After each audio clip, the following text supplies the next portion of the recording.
আমরা এখন শুনব হজরত ইউসুফ আলাইহিসসালাম এর জীবনের অশ্রুসিক্ত কাহিনী, ভাইদের বিশ্বাসঘাতকতা, জুলেখার প্রলোভন, কারাগারের অন্ধকার থেকে সিংহাসনের আলো।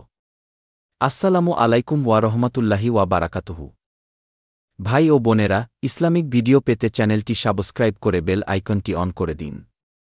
আজ আমরা জানব এক নবীর জীবনের কাহিনী, যিনি ধৈর্য, পবিত্রতা ও ক্ষমার এক জ্যোতিষ্ক ইতিহাস গড়েছিলেন।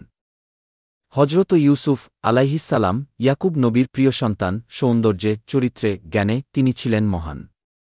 11টি ভাইয়ের মাঝে তিনি ছিলেন সবচেয়ে আপন। তাকে দেখলেই পিতা ইয়াকুবের চোখে জ্বলত প্রশান্তির চন্দন। ভাইদের মনে জ্বলে ওঠে হিংসার আগুন। বাবা শুধু ইউসুফকে চায় কি তাদের মনে এই ছিল ধুন। তারা এক হয়ে করে এক নিষ্ঠুর পরিকল্পনা, তাদের ভাইকেই ফেলে দেবে এক অন্ধকুয়ায়, একেবারে নির্দয় কাহিনী গাথা। চলো আমরা খেলতে যাই, বাবাকে বলল ভাইয়েরা, পেছনে ছিল ভয়ানক এক ষড়যন্ত্রের ধারা। ইয়াকুব আলাইহিসসালাম প্রথমে দেননি অনুমতি, কিন্তু কান্না আর মিথ্যা আশ্বাসে পিতার মন গলল সতত। তারা ইউসুফকে কুয়ায় ফেলে দেয় অমানবিকভাবে, ভেবে দেখে না শিশুর কান্না, চোখের ভয় আর কাপা দেহে। পরে তারা ফিরে এসে বলে এক মিথ্যা কথা, নেকড়ে ছিঁড়ে ফেলেছে ভাইকে, আমরা ছিলাম না পাশে যথা। ইয়াকুব আলাইহিসসালাম কান্নায় ভেঙে পড়লেন, কিন্তু আল্লাহর কাদম্বিনীতে ধৈর্যের ধন রইলেন। তার চোখে দুঃখ জমতে জমতে হয়ে পড়ে অন্ধ, তবুও ঈমান ছিল অটল, বিশ্বাসের নৌকা কবু করে না ছন্দ। ইউসুফ কুয়ায় কাটালেন রাতের পর রাত। হঠাৎ এক কাফেলা এলো, টানল তাকে জীবনের পাত। বিক্রি করা হল তাকে মিশরের বাজারে, এক দাস হিসেবে যাত্রা শুরু, অচেনা রাজপ্রাসাদে। মিশরের রাজমলা তাকে করলেন গ্রহণ। তিনি ছিলেন দয়ালু, রূপবান, গুণে গুণ। তাকে দেখেই মুগ্ধ হল রাজঘরের নারী। সেই নারী ছিলেন জুলেখা। শুরু হল এক বিপদের পারি।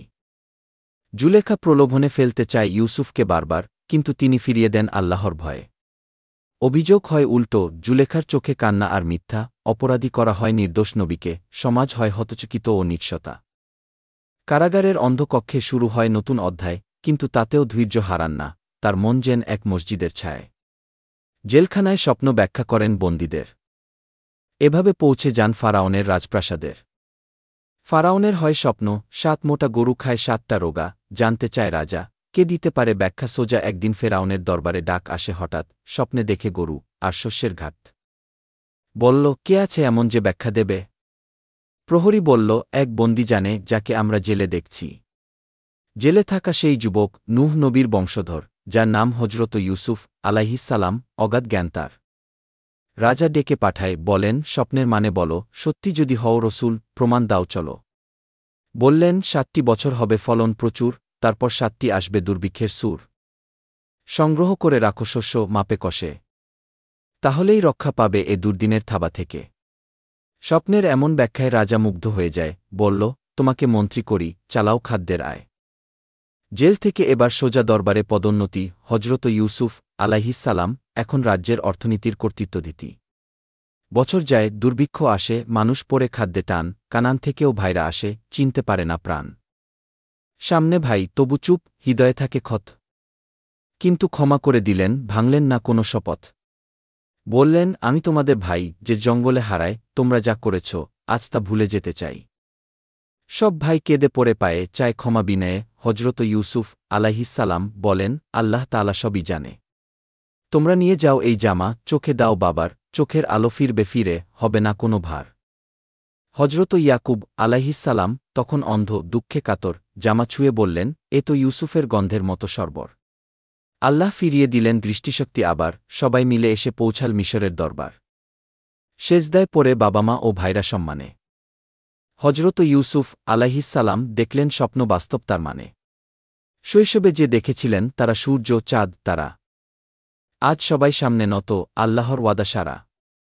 বললেন, হে আমার প্রভু, তুমিই দিয়েছ সব, রাজ্য, জ্ঞান, সম্মান, তুমি সৃষ্টিকর্তা রব। মুসলিম রেখে দাও আমায়, ইমানের সঙ্গী করি, আমায় অন্তিমে নিয়ে যাও নেককারদের ঘরেই। তখনই মনে পড়ে কারাগারের সে নবী, ডাকা হয় ইউসুফকে, খুলে যায় ভাগ্যের চাবি। ইউসুফ বলেন, 7 বছর হবে ভালো ফসলের বছর, তারপর 7 বছর দুর্ভিক্ষ, করবে সঞ্চয়ের পুর। রাজা মুগ্ধ হয়ে করে তাকে রাজপ্রাসাদের মুখ্য, এক বন্দী নবী হয় মিশরের সর্বশ্রেষ্ঠ প্রশাসক যুক্ত। এদিকে দুর্ভিক্ষে কাঁপে ইয়াকুব নবীর ভূমি। তার ছেলেরা আসে খাদ্যের সন্ধানে, থাকে না গর্ব কিংবা দামি। চোখে চোখ পড়ে ভাইদের সাথে ইউসুফ চিনে ফেলেন তাদের, কিন্তু নিজেকে প্রকাশ করেন না, হৃদয়ে জ্বলে শতাব্দীর প্রতিশোধাধার। পরীক্ষা নেন ধৈর্যের, দেন ফের সুযোগ। শেষে নিজেই বলেন, আমি ইউসুফ, তোমাদের হারানো ভ্রাতৃবন্ধ। ভাইয়েরা কাঁদে, লজ্জায় ভিজে চরণ। ইউসুফ বলেন, আজ কারও ওপর নেই শাস্তির ঘোষণা, ক্ষমা করছি আমি তোমাদের সকল জন। তার পবিত্রতায়, ক্ষমাশীলতায় কেঁদে ওঠে আকাশ। সেই নবী ছিলেন ধৈর্যের এক বেহেশতি প্রকাশ। পিতা ইয়াকুব ফিরে পান দৃষ্টিশক্তি, আবারও জুড়ে যায় ভালোবাসার সেই শুদ্ধ সত্তা।